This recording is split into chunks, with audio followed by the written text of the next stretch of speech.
तो हेलो दोस्तों, आज हम क्लास 12th बायो एनसीईआरटी का पार्ट 2 लेकर आए हैं। अगर आपने पार्ट 1 नहीं देखा है तो लिंक डिस्क्रिप्शन में, वहाँ से जाकर पहले वाले वीडियो को देखिए, उसके बाद इस वीडियो को देखिए। तो शुरू करते हैं पार्ट 2 को।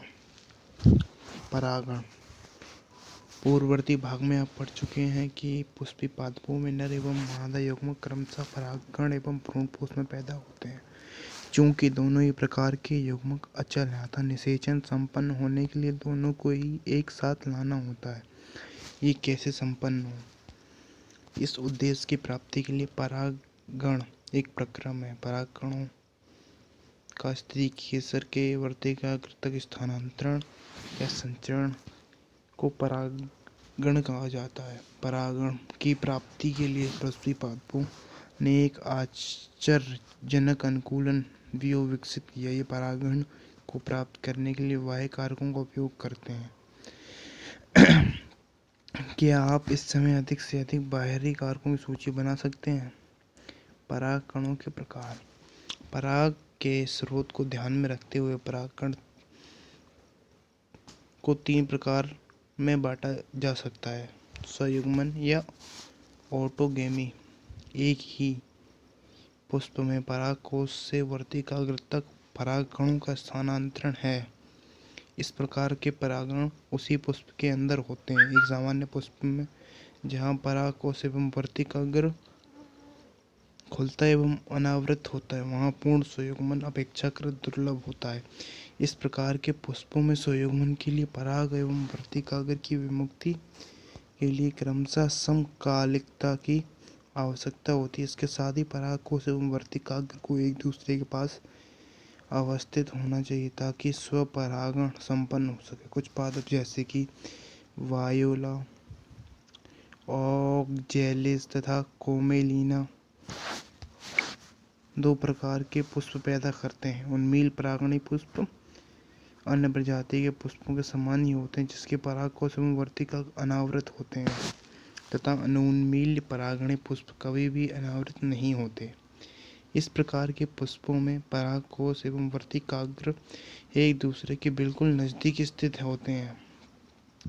जब पुष्प कलिका में परागकोश स्फुटित होते हैं तब परागकण वर्तिकाग्र के संपर्क में आकर परागण को प्रभावित करते हैं।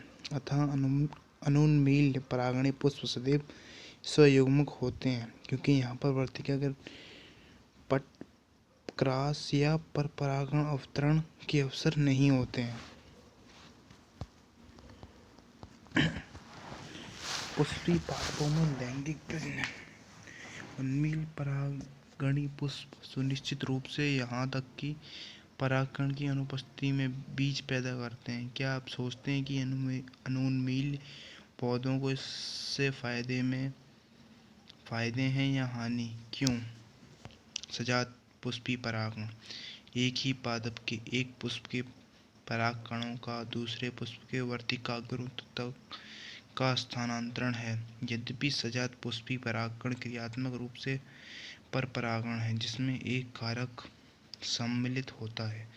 सजात पुष्पी परागण स्वयुग्मन जैसा ही है, क्योंकि इसमें परागकण उसी पादप से आते हैं। पर निषेचन। इसमें भिन्न पादपों के परागकोश से भिन्न पादपों के वर्तिकाग्र तक परागकणों का स्थानांतरण होता है। मात्र ये ही केवल एक प्रकार का परागण है जिससे परागण के समय आनुवंशिकता भिन्न प्रकार के परागकणों के आगमन होता है। परागकण के अभिकर्मक या कारक। पौधे परागण के कारक या विकर्मक के रूप में 2 अजीवीय वायु एवं जल तथा एक जीवीय कारक या एजेंट का उपयोग कर लक्ष्य प्राप्त करते हैं। अधिकतर पौधे परागकण के लिए जीवी कारकों का उपयोग करते हैं।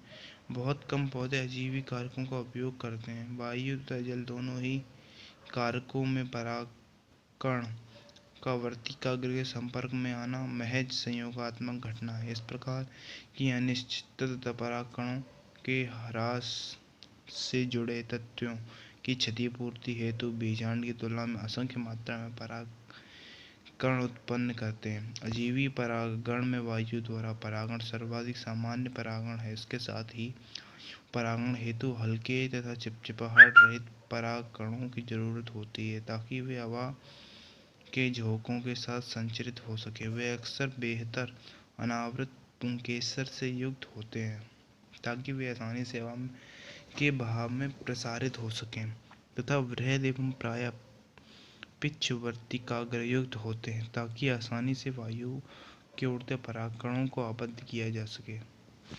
वायु परागित पुष्प में प्रायः प्रत्येक अंडाशय में एक अकेला बीजांड तथा एक पुष्पक्रम में असंख्य पुष्पगुच्छ होते हैं। इसका एक जाना पहचाना उदाहरण भुट्टा है। आप जो फुंदने देखते हैं वे कुछ और नहीं बल्कि वर्तिकाग्र और वर्तिका है जो हवा में घूमते हैं ताकि परागकणों को आसानी से पकड़ सकें। घासों में वायु परागण सर्वथा सामान्य है। पुष्पी पादपों में पानी द्वारा परागण काफी दुर्लभ है। ये लगभग 30 वंशों तक सीमित ही है, वह भी अधिकतर एक बीजपत्री पौधे में।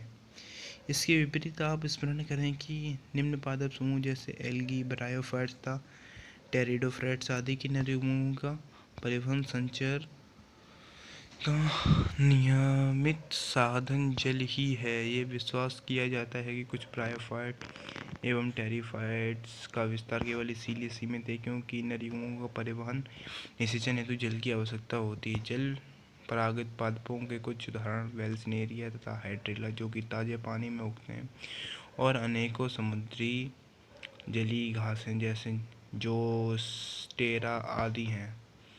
सभी जलीय पौधे जल को परागण के लिए उपयोग में नहीं लाते। अधिकांश जलीय पौधे जैसे कि वाटर हायसिंथ एवं वाटर लिली मुकुंदनी पानी के सतह पर पैदा होते हैं और इनका परागण कीटों एवं वायु से होता है जैसा कि अधिकतर थली पादपों में होता है।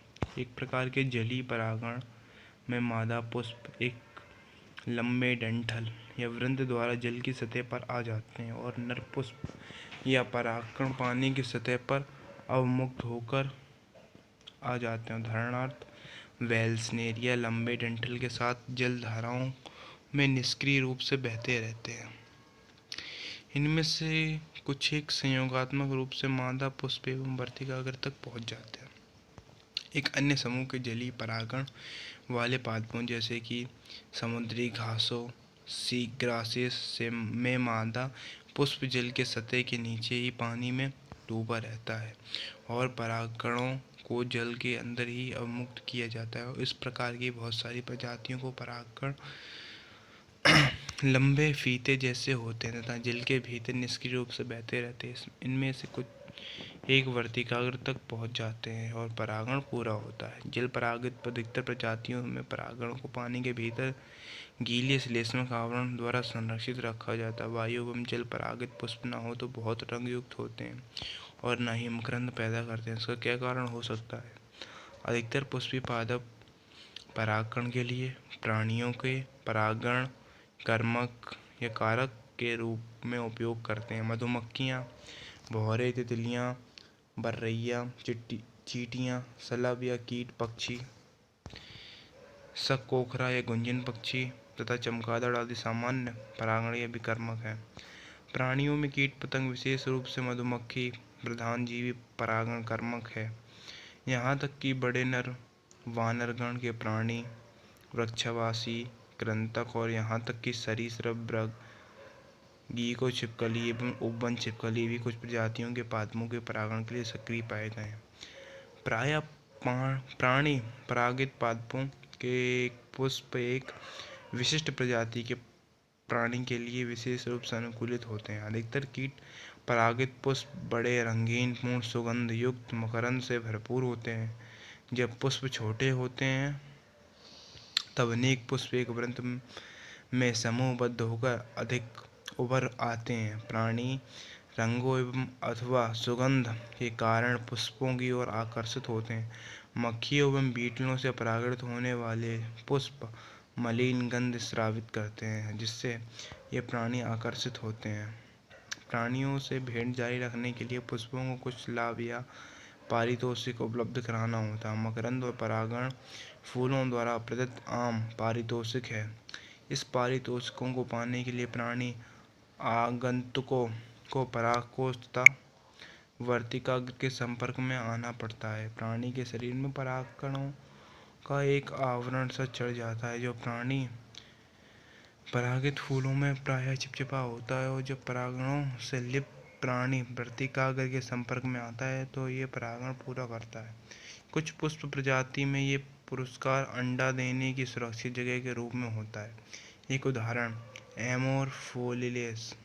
एमोरफोफिलस एक लंबोत्तर पुष्प स्वतः लगभग 6 फुट ऊंचा होता है। ठीक ऐसा ही एक सहसंबंध शलभ ये एक प्रजाति और यूका पादप के बीच होता है, जहाँ दोनों की प्रजाति शलभ एवं पादप बिना एक दूसरे के बिना अपना जीवन चक्र नहीं पूरा कर सकते। इसमें शलभ अपने अंडे पुष्प के अंडाशय के कोष्ठक में दे देती है, जबकि इसके बदले में वह शलभ द्वारा परागित होता है। शलभ का लार्वा अंडों से बाहर तब आता है जब बीज विकसित होना प्रारंभ होता है।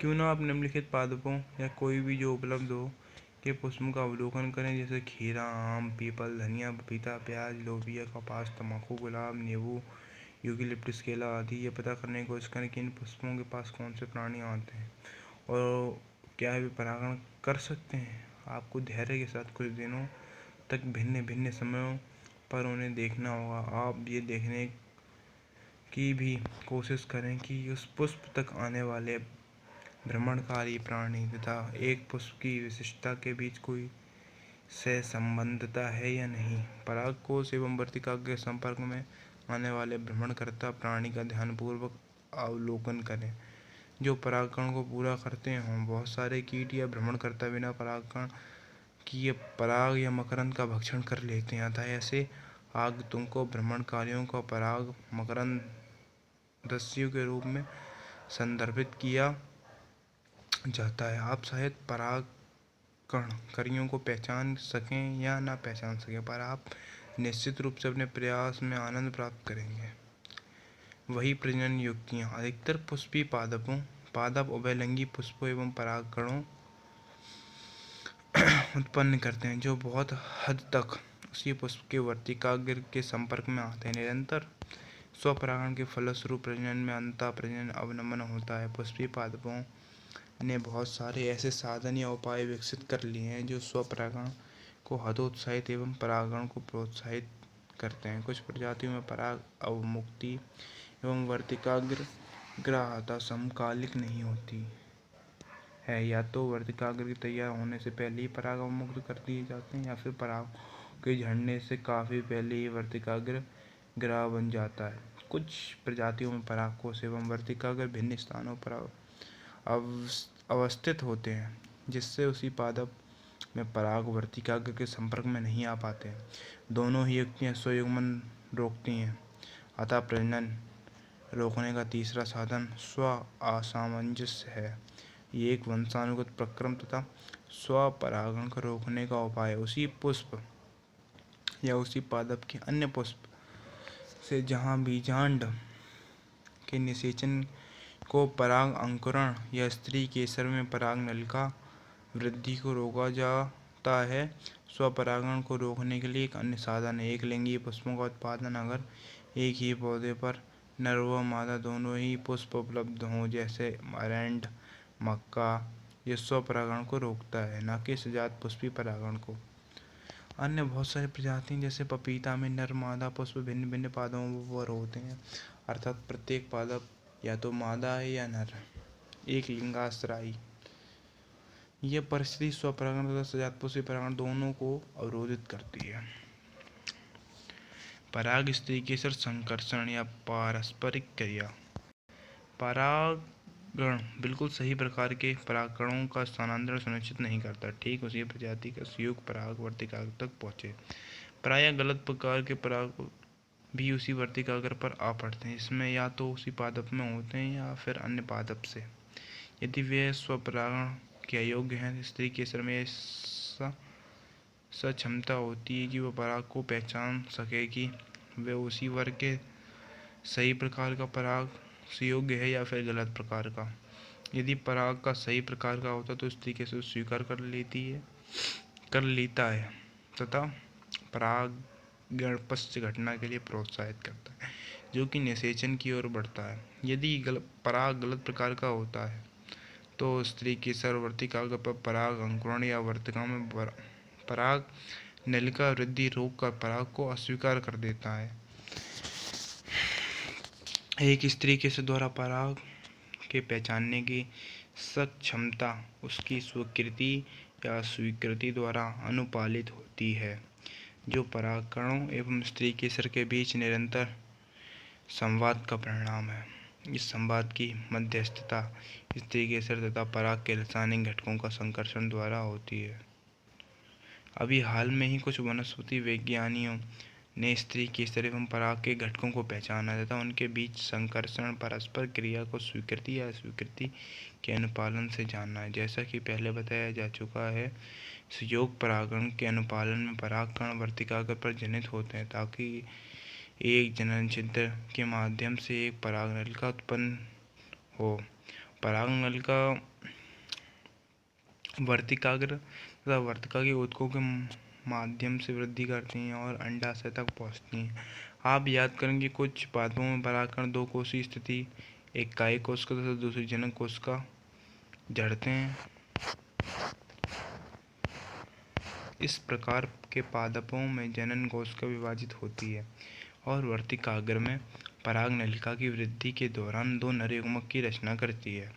जिन पादपों में पराग तीन कोषीय स्थिति में होते हैं वहां पराग नलिका शुरुआत से ही दो नर युग्मकों को ले जाती है। पराग नलिका अंडाशय में पहुंचने के पश्चात बीजांड द्वार के माध्यम से बीजांड में प्रवेश करती है और तत्पश्चात तंतु में समुच्चय के माध्यम से एक सहायक कोशिका में प्रवेश करती है। हाल ही के बहुत सारे अध्ययन ये दर्शाते हैं कि सहायक कोशिका के बीजांडद्वारी हिस्से पर उपस्थित तंतुरूप समुच्चय पराग नलिका के प्रवेश को दिशा निर्देशित करते हैं।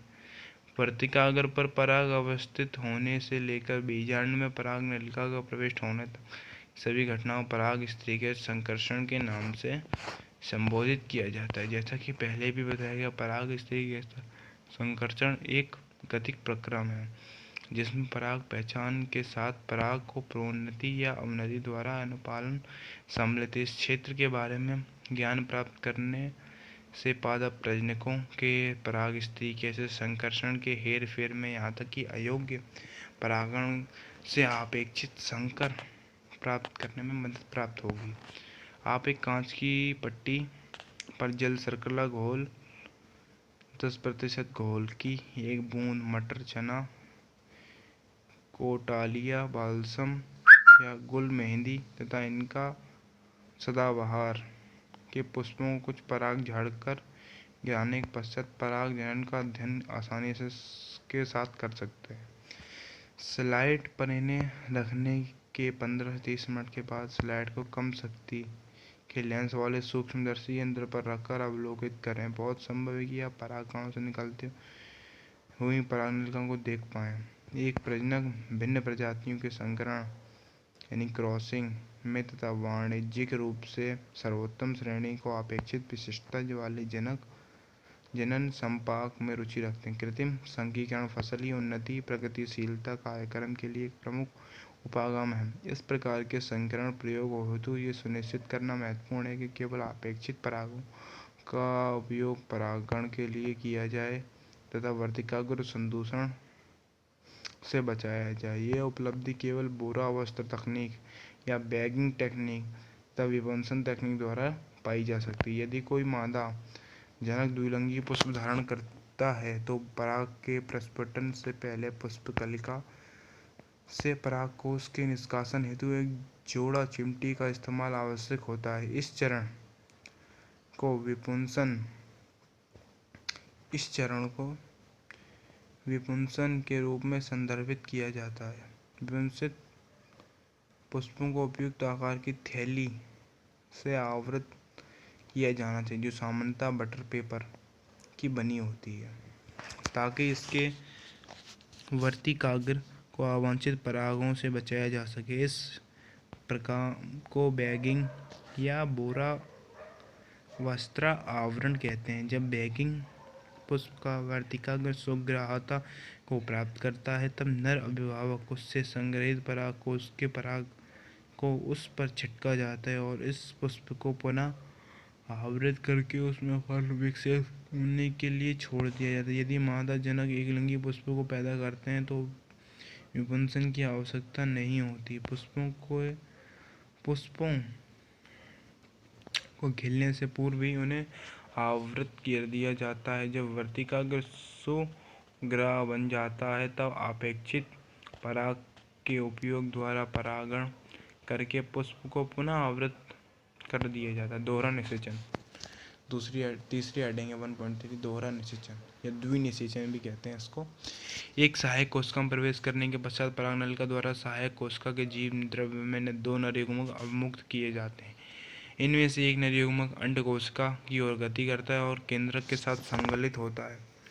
संगलित यानी सम्मिलित भी हो सकता है या संलयित भी कह सकते हैं, जिससे युग्मक संलयन पूर्ण होता है, जिसके परिणाम एक द्विगुणित कोशिका युग्मनज जाइगोट की रचना होती है। और दूसरा नर युग्मक केंद्रीय कोशिका में स्थित 2 ध्रुवीय न्यूक्ली यानी केंद्रकी की ओर गति करता है और उनसे संगलित होकर त्रिगुणित प्राइमरी एंडोस्पर्म न्यूक्लियस प्राथमिक भ्रूणपोष केंद्रक बनाता है। जैसा कि इसके अंतर्गत 3 अगुणितिक न्यूक्ली सम्मिलित होते हैं, इसे त्रिसंलयन कहते हैं।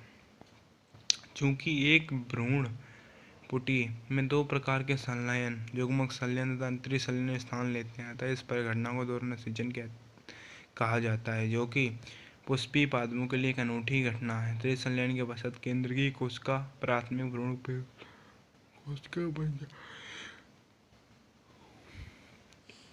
भ्रूणपोष कोशिका बन जाती है तथा भ्रूणकोश के रूप में विकसित होने लगती है, जबकि युग्मनज एक भ्रूण के रूप में विकसित होता है।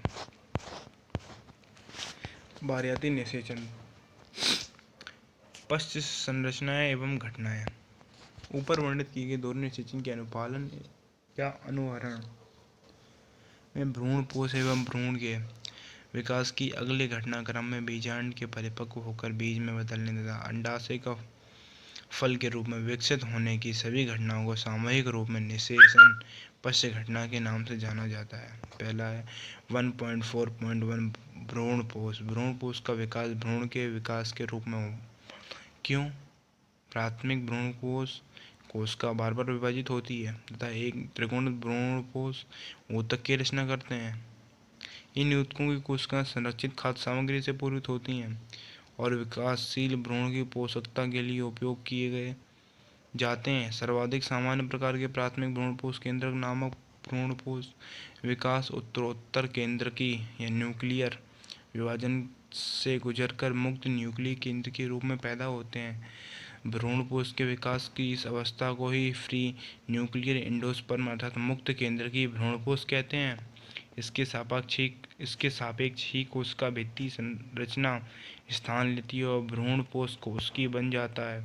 कोशिकीकरण से पहले मुक्त न्यूक्लियों की संख्या में व्यापक भिन्नता होती है और एक कच्चे नारियल का पानी जिसमें आप परिचित हैं और कुछ नहीं भी बल्कि ये मुक्त केंद्रकी है भ्रूणपोष है जो हजारों न्यूक्लियों से बना है और इसके आसपास का सफ़ेद गूदा गिरी कोशिकीय भ्रूणपोष होता है। बीज के परिपक्व होने से पहले भ्रूणपोष पूरी तरह विकासशील भ्रूण जैसे मटर मूंगफली सेम आदि द्वारा उपभोग कर लिया जाता है या फिर परिपक्व बीज में विद्यमान होता है, जैसे अरंडी और नारियल और इसे बीज के अंकुरण के समय इस्तेमाल किया जाता है। यदि अरंडी मटर सेम मूंगफली आदि के बीज या नारियल के फल को खोलें और प्रत्येक में भ्रूणपोष को देखें तो पता करें क्या भ्रूणपोष अनाजों गेहूँ चावल तथा मक्का में विद्यमान है। भ्रूणकोश या पुटी के बीजांड द्वारी सिरों पर विकसित होता है जहाँ पर युग्मनज स्थित होता है। अधिकतर युग्मनज तब विभाजित होते हैं जब कुछ निश्चित सीमा तक भ्रूणपोष विकसित हो जाता है। यह एक प्रकार का अनुकूलन है ताकि विकासशील भ्रूण को सुनिश्चित पोषण प्राप्त हो सके। यद्यपि बीज में व्यापक भिन्नता होती है, भ्रूण विकास की प्रारंभिक अवस्था एक बीजपत्री तथा द्विबीजपत्री दोनों में ही समान होती है। युग्मनज प्राक भ्रूण के रूप में वृद्धि करता था और इसके सापेक्ष ही गोलाकार हृदय का तथा परिपक्व भ्रूण में वृद्धि करता है। एक प्रारूपी द्विबीजपत्री भ्रूण में एक भ्रूणी अक्ष तथा दो बीजपत्र समाहित होते हैं। बीजपत्र के स्तर में से ऊपर भ्रूणी अक्ष की प्रोटीन एपिकाटिल बीजपत्रोपरिक होती है, जो परांकुर या स्तंभ सिरे पर प्रायः समाप्त होती है। बीजपत्राधार में बीजपत्रों के स्तर से नीचे बेलनाकार प्रोटीन, जो कि मूलतः सिरा या मूलज के शीर्षांत पर समाप्त होती है। यह मूल शीर्ष एक ढक्कन द्वारा आवृत होता है, जिसे मूल गोप कहते हैं। एक बीजपत्री भ्रूण केवल एक बीजपत्र होता है। घास परिवार में बीजपत्र को स्कूटेलम या प्रसल्क कहते हैं, जो भ्रूणी अक्ष के एक तरफ स्थित होता है। इसके निचले सिरे पर भ्रूणी अक्ष में एक गोलाकार और मूल आवरण एक बिना विभेदित परत से आवृत होता है, जिससे मूलांकुर चोल कहते हैं। स्कूटेलम के जुड़ाव के स्तर से ऊपर भ्रूणी अक्ष के भाग को बीजपत्रोपरिक कहते हैं। बीजपत्रोपरिक में प्रारोशीर्ष तथा कुछ आधिकालिक आद्यपर्ण होते हैं, जो एक खोखला पर्णीय संरचना को घेरते हैं, जिसे प्रांकुर चोल कहते हैं। जल में कुछ बीजों जैसे कि गेहूं, मक्का, मटर, चना, मूंगफली को रात भर पानी में भिगोएं। इसके बाद बीजों को छीलें और खोलें तथा भ्रूण व बीज की विभिन्न भागों का अवलोकन करें, मतलब कि अध्ययन करें उनका, देखें कैसा है। अब देखें बीज की बारी आती है। बीज क्या होते हैं, मतलब कि आवृत बीजों में लैंगिक जनन का अंतिम परिणाम बीज होता है। इसको प्रायः एक निषेचित बीजांड के रूप में वर्णित किया जाता है। बीज फलों के अंदर पैदा होता है और एक बीज में विशिष्ट रूप से बीज आवरण, बीजपत्र तथा एक भ्रूण अक्ष समाहित होता है। भ्रूण का बीजपत्र एक सरल संरचना होती है, प्रायः आरक्षित आहार भंडारण के कारण फूली हुई एवं स्थूल होती है।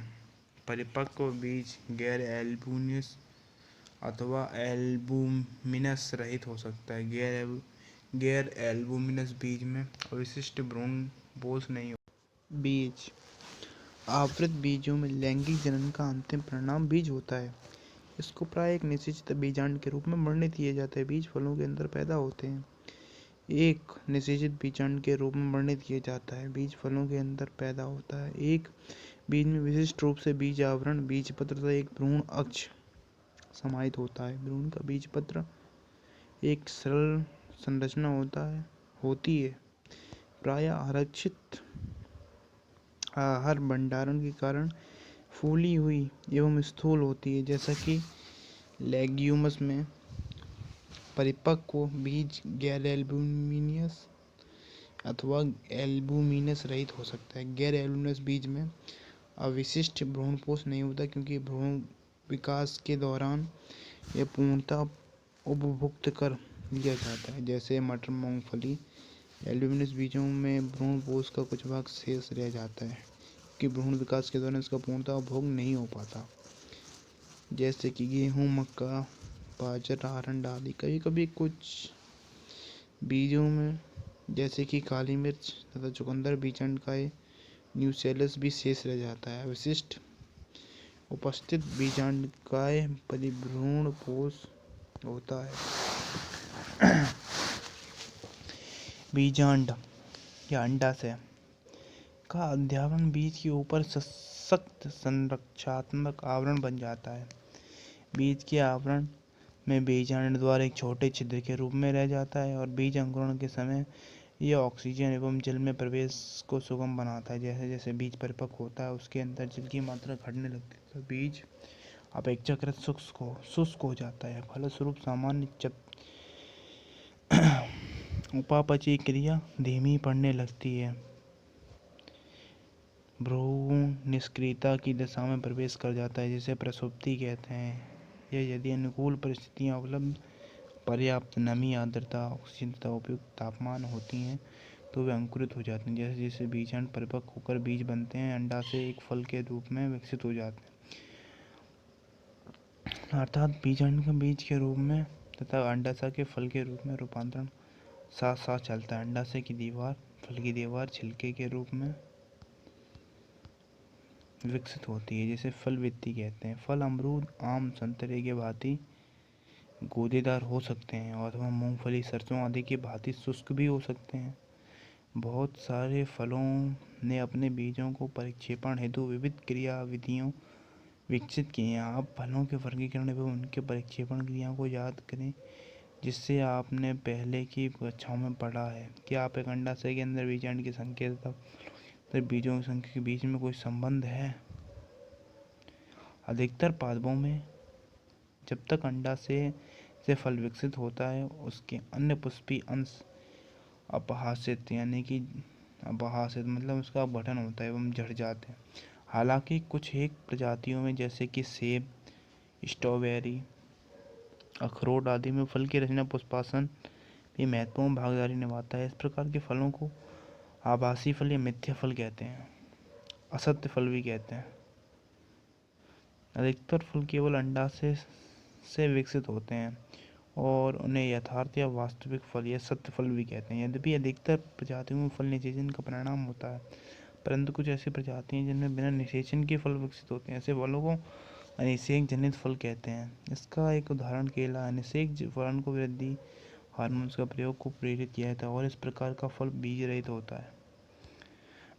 बीज आवृत बीजियों में को अनेक लाभ प्रस्तावित करता है। पहला, जबकि प्रजनन प्रक्रिया जैसा कि परागण एवं निषेचन जल आदि से स्वतंत्र है, बीज की संरचना काफी निर्भरतापूर्ण। इसके साथ ही बीज नए पर्यावासों में प्रसारण हेतु बेहतर अनुकूलित रणनीतियों से युक्त होते हैं तथा प्रजातियों को अन्य क्षेत्रों में बसने में मदद करते हैं, जैसा कि इनमें पर्याप्त आरक्षित आहार भंडार होता है। अल्पवयस्क नवोद्भिद तब तक पोषण देते हैं जब तक कि स्वयं ही प्रकाश संश्लेषण न करने लगे।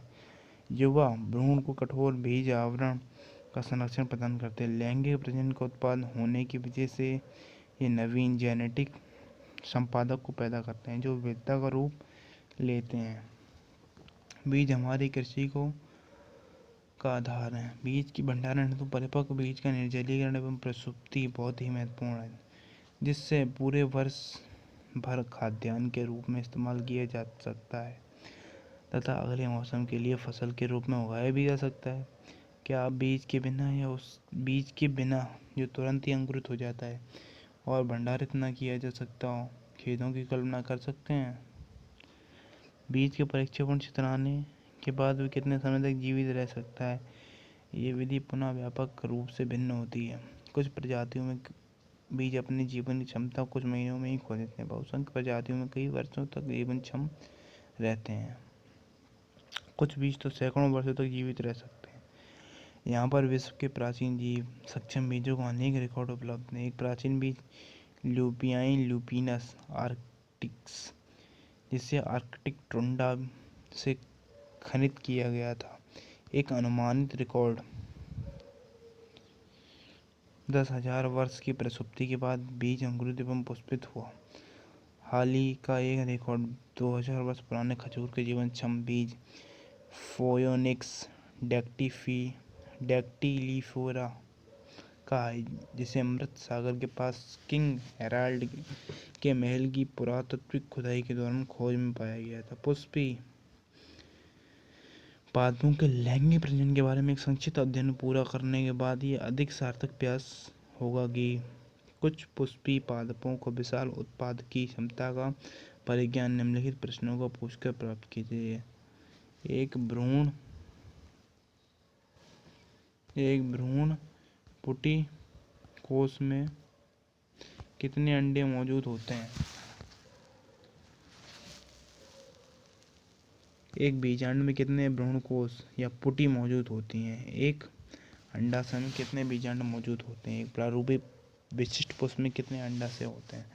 एक पादप पर कितने पुष्प मौजूद होते हैं? और ऐसे ही प्रश्न आप कुछ ऐसे पादपों के बारे में सोच सकते हैं जिनके फलों में बहुत भारी संख्या में बीज मौजूद होते हैं। इस प्रकार की श्रेणी में आर्किड फल आते हैं और प्रत्येक फल में 1000 लघु बीज समाहित होते हैं। इसी प्रकार के मामलों कुछ परजीवी प्रजाति के फल जैसे कि औरा, बैंकी, स्ट्राइगा हैं। क्या आपने फाइकस यानी अंजीर का लघु या सूक्ष्म बीज देखा है? एक छोटे से अंजीर के बीज से कितना विशाल पादप तैयार हो जाता है। प्रत्येक अंजीर का पौधा कितने लाख बीज पैदा करता है। कि किसी अन्य उदाहरण की कल्पना कर सकते हैं जहाँ इस प्रकार के एक लघु बीज ने वर्षों तक इस तरह का विशाल जीव समूह पैदा किया हो। असंजनन या बहुभ्रूणता। यद्यपि सामान्य तौर पर बीज निषेचन का परिणाम है, कुछ एक पुष्पी पादपों में जैसे कि एस्ट्रेसिया तथा घासों ने बिना निषेचन के ही बीज पैदा करने की प्रक्रिया को विकसित कर लिया, जिसे असंजनन कहते हैं। बिना निषेचन के पैदा हुए फलों को क्या कहते हैं? इस प्रकार संजनन अलैंगिक प्रजनन है जो लैंगिक प्रजनन का अनुहारक है। असंजननीय बीजों के विकास अर्धसूत्री विभाजन के होते हैं जो बिना निषेचन के ही भ्रूण में विकसित हो जाते हैं। प्रायः कई अवसरों पर जैसा कि बहुत सारे नींबू वंश, सिट्रस तथा आम की किस्मों भ्रूण कोश पुटी के आसपास के कुछ बीजांडकाएं कोशिकाएं विभाजित होने लगती हैं और भ्रूण कोश में प्रोद्बद्धी यानी प्रोटुंड होती हैं तथा भ्रूण के रूप में विकसित हो जाती हैं। इस प्रकार की प्रजातियों में प्रत्येक बीजांड में अनेक भ्रूण होते हैं। एक बीज में एक से अधिक भ्रूण की उपस्थिति को बहुभ्रूणता कहते हैं। संतरे कुछ जीवों को लें, उन्हें मरोड़ें, प्रत्येक बीज के भिन्न भिन्न आकार एवं आकृति को तमाम भ्रूणों का अवलोकन करें, प्रत्येक बीज के भ्रूणों की गणना करें। असंजनन भ्रूणों की आनुवंशिक प्रकृति क्या होगी? क्या उन्हें क्लोन कहा जा सकता है? बहुत सी हमारे खाद्य एवं साग फसलों की संकर किस्म को उगाया जाता है। संकर किस्मों की खेती को ने उत्पादकता को विस्मयकारी ढंग से बढ़ा दिया है। संकर बीजों की एक समस्या ये है कि उन्हें हर साल उगाया जाना चाहिए। यदि संकर किस्म का संग्रहित बीज को बुआई करके प्राप्त किया जा गया है तो उसकी पादप संतति पृथक्कृत होगी और वह संकर बीज की विशिष्टता को यथावत नहीं रख पाएगा। यदि यह संकर असंजनन से तैयार की जाती है तो संकर संतति में कोई पृथक्करण की विशिष्टता नहीं होगी।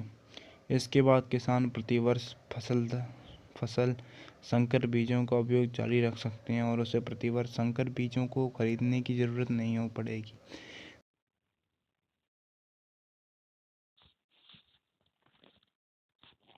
तो आज के लिए बस इतना ही।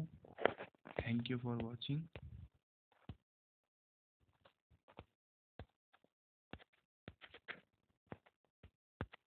मिलते हैं नेक्स्ट वीडियो में।